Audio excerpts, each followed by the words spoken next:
ومن آياته أن خلق لكم اعوذ باللہ من الشیطان الرجیم، بسم اللہ الرحمن الرحیم۔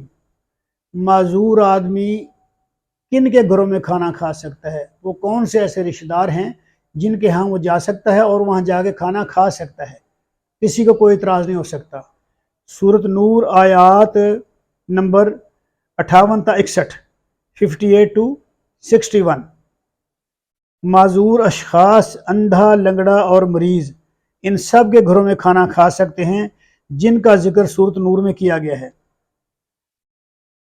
اپنے گھر سے، اپنے باپ دادا کے گھر سے، اپنے چچاؤں کے گھر سے، اپنے ماموں کے گھروں سے، اپنی خالاؤں کے گھروں سے، یا ان گھروں سے جن کی چابیاں تمہارے قبضہ میں ہوں، اپنے دوستوں کے گھروں سے۔ اگر کھاؤ تو تم پر کوئی گناہ نہیں کہ تم سب مل کر کھاؤ یا علیحدہ علیحدہ کھاؤ۔ جب تم گھروں میں داخل ہو تو سلام کیا کرو اپنے لوگوں کو دعائے خیر کے طور پر، جو اللہ کی طرف سے ہے، بڑی بابرکت اور پاکیزہ۔